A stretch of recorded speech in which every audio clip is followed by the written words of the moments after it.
こんにちは。おっすおっす。スパロボ F 完結編縛りプレイ、やっていきます。今回は前回の続き、DC ルート75話のパート2です。こちらの動画の続きになるので、見てない方は先にご覧ください。それでは、早速シナリオの続きをやっていきます。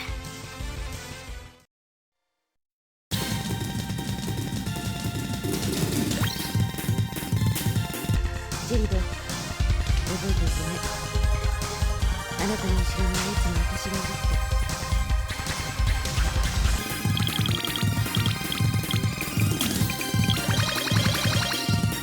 追い詰めたぞ、ポセイダル。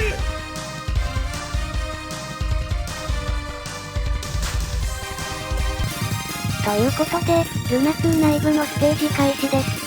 出撃できるのは前回のルナ2外で出撃できなかったメンバー。簡単に言うとコウさんとガトウ以外全員です。敵はポセイダル軍と白っ子ジェリドマワー。ついでにゲストがちらほらと。ポセイダルルートではチャイチャー殿とかワザンさんがいたけど、DC ルートではすでに退場しているので、その代わりなのかギャブレイ発射がいます。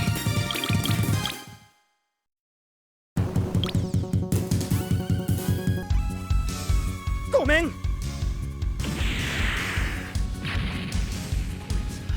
ただもんじゃない。甘く見るな。見切った。ゲストも相変わらずカレイツェドとレストレイルばかりなので、気力上げの餌ですね。ゲストはガロイカ、カレイツェド、レストレイルとそれ以外で戦力差ありすぎだと思うんですよね。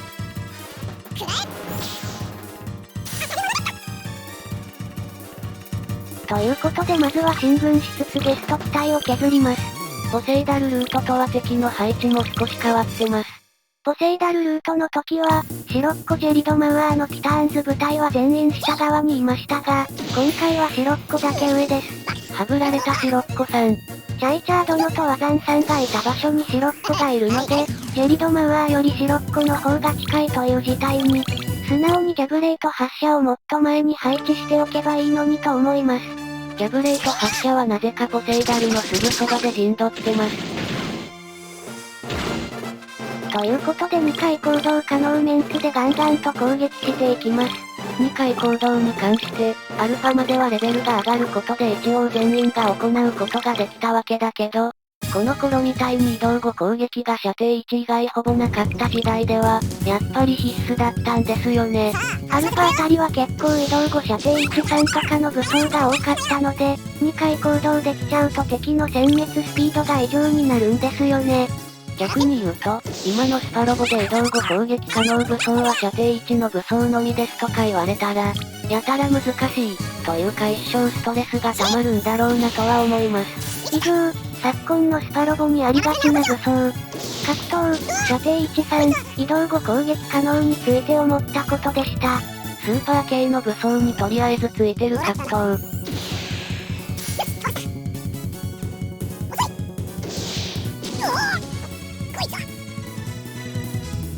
ということでなんかアームが無駄にピンチになってました。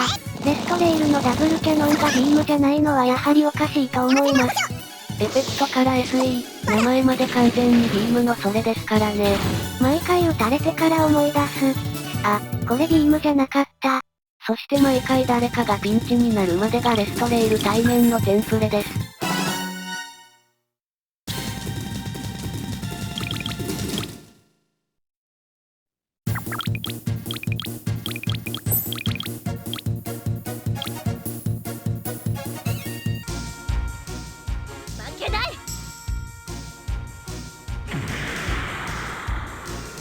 やられただと。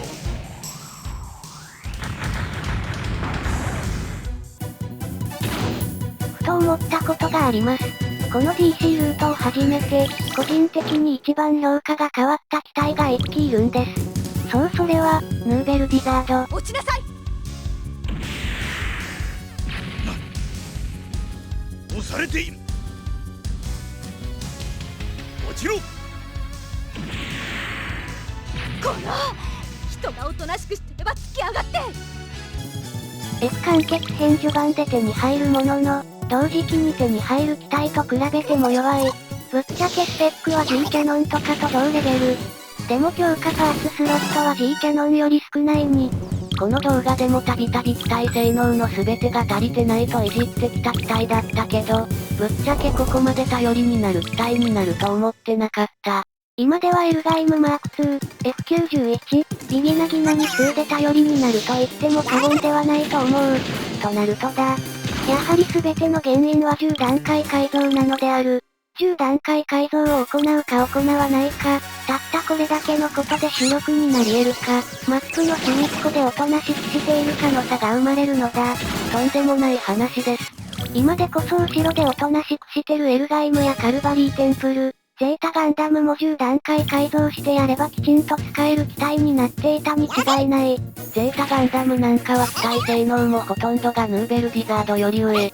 ヌーベルの方が高い走行も200しか差がないですからね。武器もなんだかんだ言って優秀。ハイメガはビギナギナのビームランチャーと攻撃力は変わらないしな。けど誰にも使われない。中途半端に強いせいで、メタにも使われない。どうやっても F91 やビギナギナの存在がネックですね。モビルスーツは上位互換が多すぎますね。そういう意味では、ヌーベルディザードは優遇されていたのかもしれない。機体数的な意味で。ということで雑魚処理ターンをバッサリカットしましたが、ゲスト機体をおおむね倒しました。残ってるのはグラシブユ3一機。そして目の前には白っ子のジオです。今となっては絶望的に強い機体ではないですが、それでも強い機体です。限界がそこまで高くないので、レベルの上がった白っ子の性能を引き出せていませんね。とはいえ相変わらずビームライフルは痛いし、走行も十分。さらに HP も5万と相当高い。なんだかんだでハマーン様のキュベレイ並みに強い気がします。ハマーン様がヤバかったのはほら、雑魚を全部倒した後に戦う羽目になるから気力がめちゃめちゃ上がってることと、ネームド多すぎて精神ポイントが持たないからだからさ。白っ子は出るステージが悪いですね。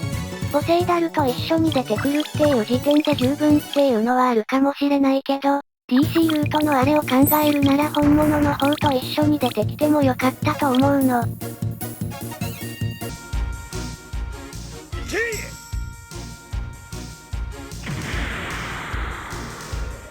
小賢しい。いい気になるな。とどめを刺してやる。危ない危ない。ということで早速攻撃開始。とはいえ移動のついでなので、攻撃できるのは2回だけですね。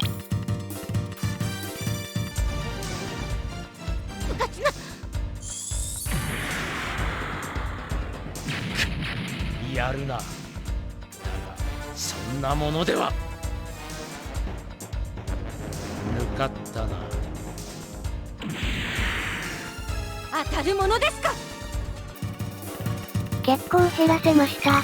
なんだかんだで半分くらい。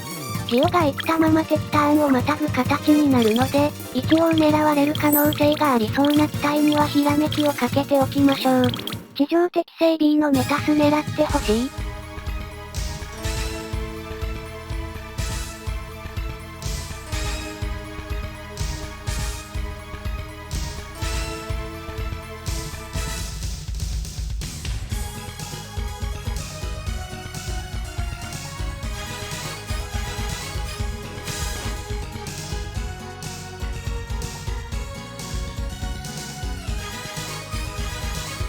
ポセイダルニアンクーハウアシ。もうおよしなさい。過去の幻影に縛られる。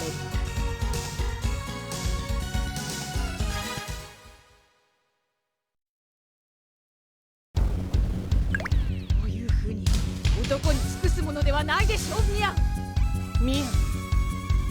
ンよ迷いごと。私がそのようなものであるはずがない。力を持つの、それはこの私ホルドナ・ポセイダルド。こ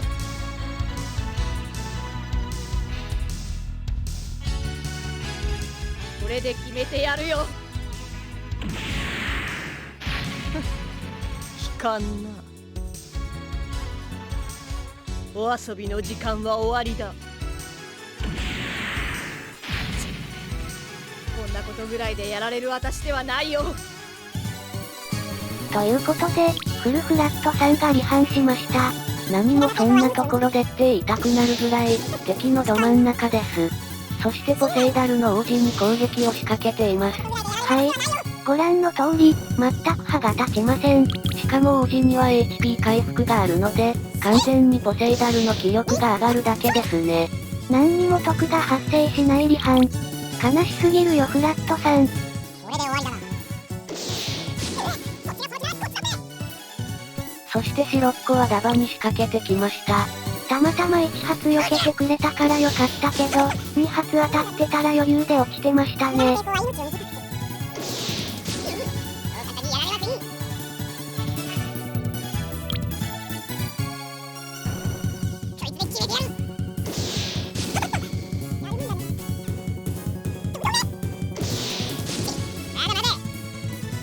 そしてタコ殴りに遭うフラットさん。アシュラテンプルを削ってくれたことはありがたいけど、ポセイダルにボコられるのだけはいかんとも。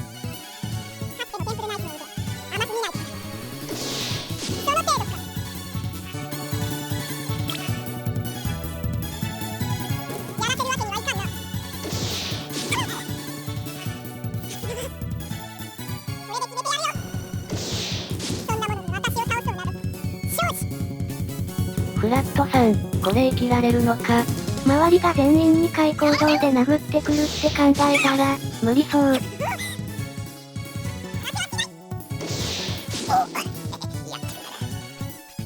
パワーランチャー打ってくれる分にはなんとかなりそう。ビームコート様々です。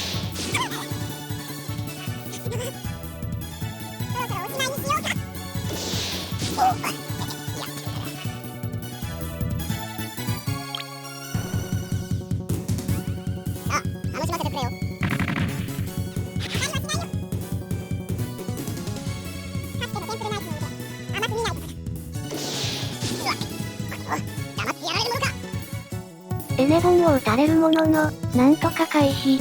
当たってたらヤバそうでしたね。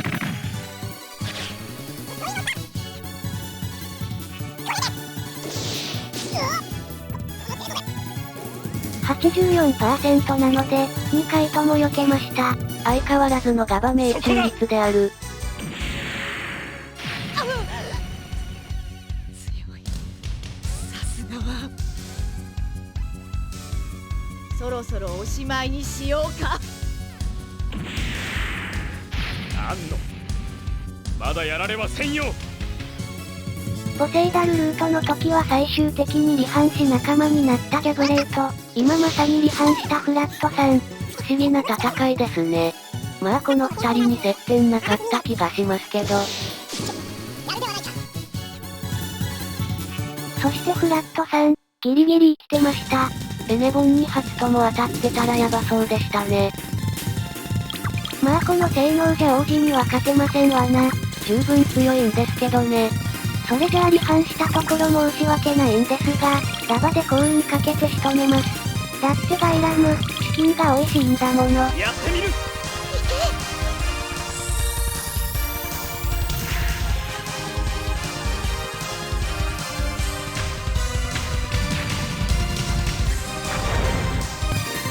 フラットさん撃墜。いい感じの会話で散っていきましたが、倒したのはどっかの王朝の王子です。このダバ、どちくしょうである。ということで無事にフラットさんを横からかすめ取ったので、目の前の白っ子を叩きましょう。フラットさん散々である。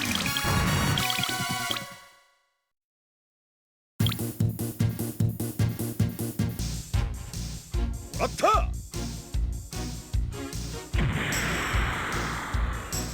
なんというプレッシャーだ。身の程知らず切ろうするか。スレッパーさんからプレッシャーを受けてたじろぐ白っ子。オールドタイプからもこういうプレッシャーって受けるんですかね。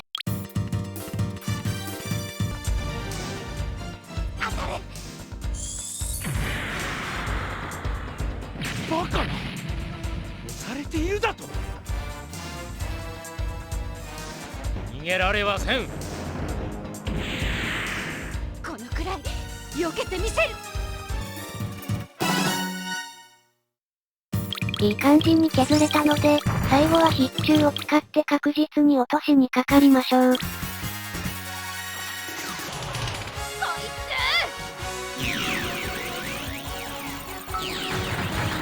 バカな。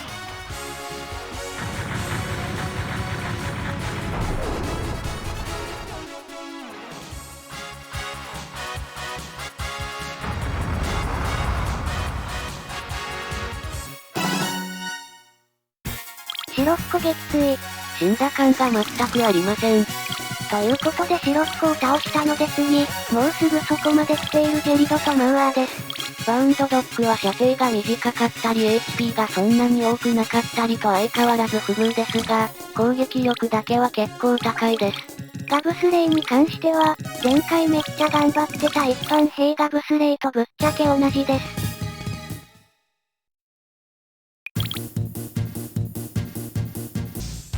これで決める。危ない危ない。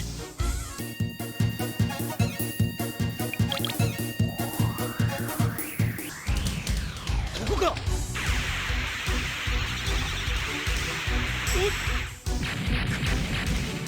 するか。防御してこのダメージですか。さっきのジオのビームライフル並みですね。まあ空き地はビームコートもあったけど。そしてフラットさんと戦闘したアシュラテンプルたちがゾロゾロとやってきました。一回戦闘したから容赦なく動いてきます。まあまずはジェリドとマウアーからですね。悲しきかな。バウンドドッグのビームライフルの射程は5。このゲーム、射撃武装は6まであるものが多いので、まあこうなる。暴力部だけを狙って行け。貴様なんぞにくそ反撃できん。そして射程が短くて反撃できないと何が起こるのか。このようにチャンスとばかりにいつも切り払われてばかりの量産型乳が生き生きとインコムで攻撃してきます。炎上でよそ見をする奴がいるかよ。こいつくそ反撃できん。このゲーム射程外から攻撃されると切り払いができませんからね。そしてマウアーからジェリドに身代わりがかかりました。マウアーが生きててジェリドの HP が 30% 以下になるとかかるみたいです。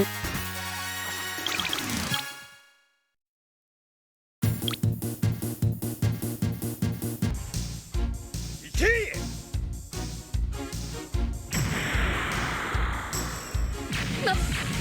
まだだ。まだ落ちはしない。そこ。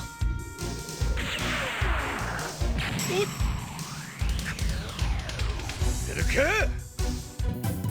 まるで手加減でもかけたかのような調整。じゃあ特に出番もないけど絶対当てれるやつで。や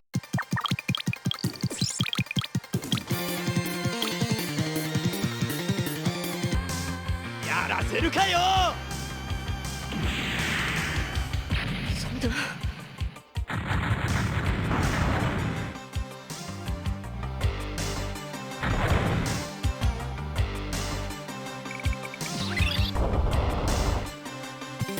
マウアー撃墜。そしてマウアーを落としたので、ジェリドに必中と魂がかかりました。まあ意味ないんですけどね。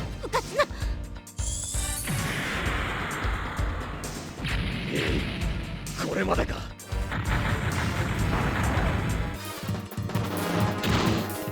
ジェリドも撃墜。結局全部射程外からの攻撃で落とされるジェリド。結局バウンドドッグに乗ってる時点で、ジェリドは一矢報いることすらできないのであった。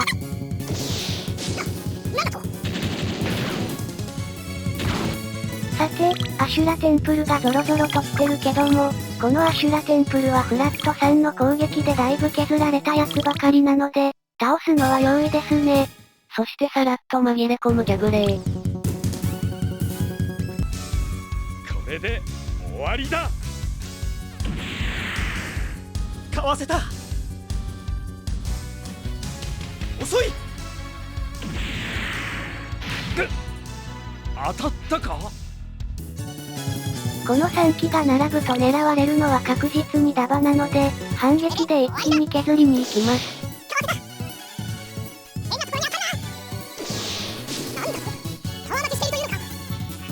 ジャグレイもあっさりと HP が見えました。フラットさん様々である。ということでジャグレイを誰で仕留めるかだけども、それなりにレベルがあるからあまり上がってない人で倒したい気はする。とは言ったもののジャグレイなので、あまり舐めてると返り討ちに遭う。精神ポイントとか届く距離とかも考えると、まあここは R&B の必中なし攻撃で。思った以上に高命中率。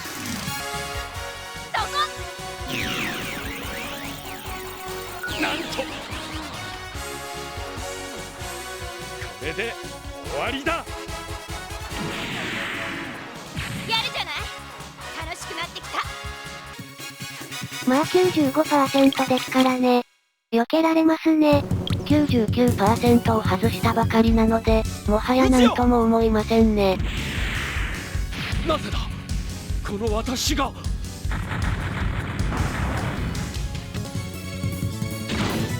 ジャグレイ撃墜。なお、ジャグレイが敵として出ることは今後のステージではありませんが、もちろん死にません。だってジャグレイだし。だってジャグキャラだし。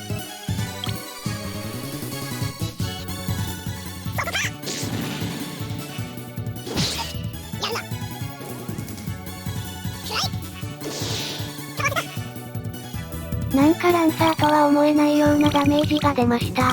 気力差があるとはいえ、恐ろしい。まあバッシュだし。無駄に硬いカルバリーテンプルとか、アシュラテンプルばかり相手してきてるから、HP が1万以下を見るのが久々な気がしてきます。こうして HP の感覚は麻痺して、ゲストでもっと麻痺する。HP4 万の量産機とか、出していいものじゃない。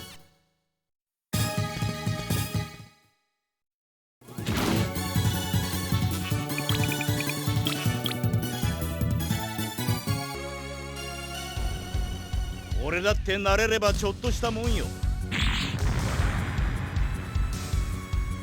右？いや、正面か。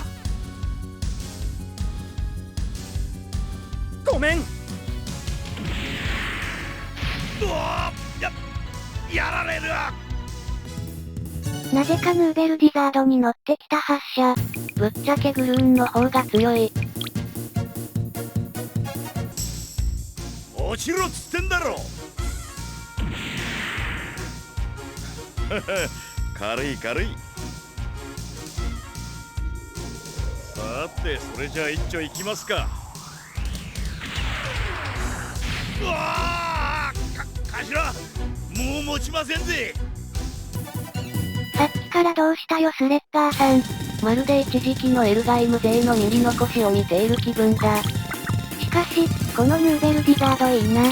一気くれ。発射このまま仲間にならんかな。そして相変わらず改造されない限界値。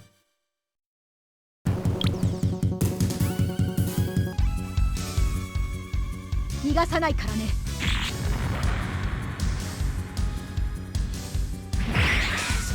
ついてねえぜ。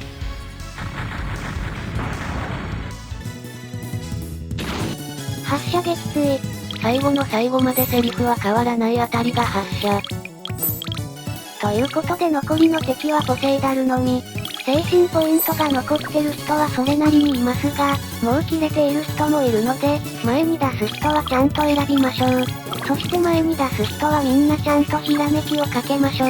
2発攻撃もらったら確実に落ちるからな。そして最強精神コマンドの脱力をしよう。とはいえ結構な敵を倒してるし、フラットさんの一件で気力が上がったので、多分リセットしたくらいだと思う。さあ、そろそろとどめを刺してやろうか。右？いや、正面か。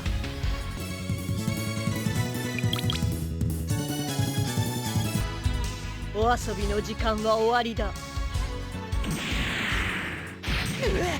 そっちがその気ならこっちだって。ギリギリには伝えられませんね。まあひらめきをちゃんとかけてあったので問題なしです。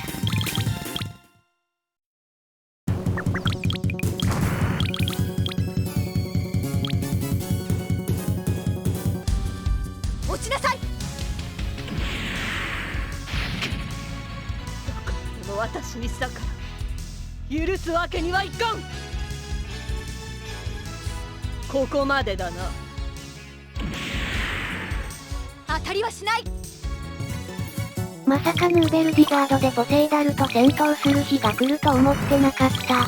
一応ミアンとレッシーは最後を見とった関係です。この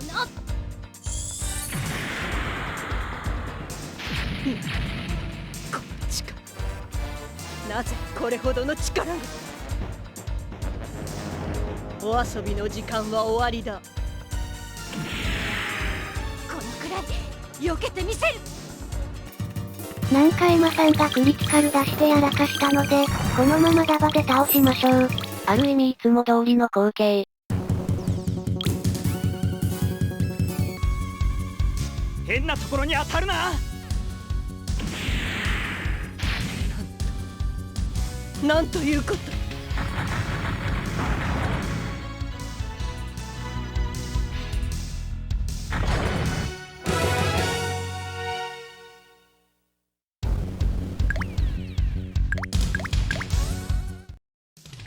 ということで、ルナ2内部をクリアしたので、今回はここまでです。ダブルフェイクはスパロボ F で数少ない3部構成シナリオですからね。